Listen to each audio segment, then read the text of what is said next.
بسم اللہ الرحمن الرحیم۔ شروع کرتا ہوں اللہ کے نام سے جو بڑا مہربان اور نہایت رحم والا ہے۔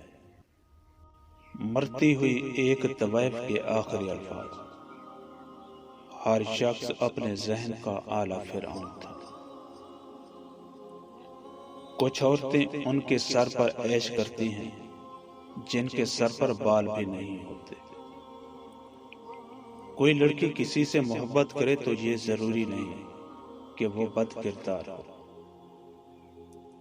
عورت کی محبت جب عشق میں تبدیل ہو جاتی ہے تو مرد بے وفا ہو جاتا ہے۔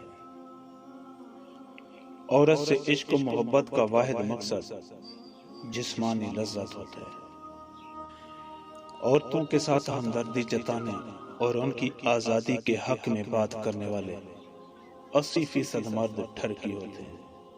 وہ محض عورتوں کے سامنے دکھاوا کرتے ہیں۔ بہترین مرد وہ ہے جو یہ نوبت ہی نہ آنے دے کہ ایک عورت اسے گفتگو کی حدود بتانے پر مجبور ہو جائے۔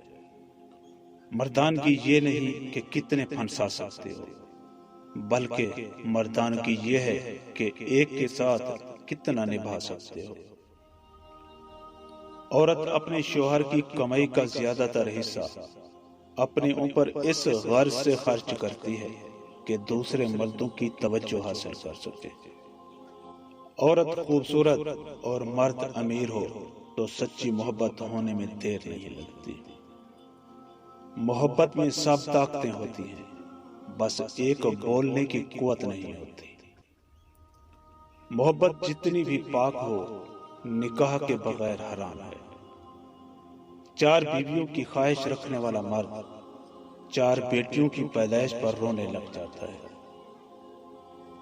ویرانوں میں ایک کشش ہوتی ہے، مگر وہاں رہنا کوئی نہیں چاہتا۔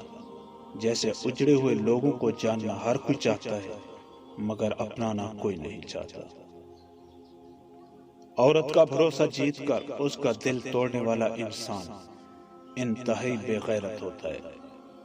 وہ دنیا کی حسین ترین عورت ہی کیوں نہ ہو، اس وقت مرد پر بوجھ بن جاتی ہے جب وہ بیوی بن جاتی ہے۔ اللہ پاک نے عورت کو مرد کی ہوس سے بچانے کے لیے بہت سے احکامات دیے۔ پردے کا حکم دیا تاکہ مرد کی گندی نظر سے بچ سکے۔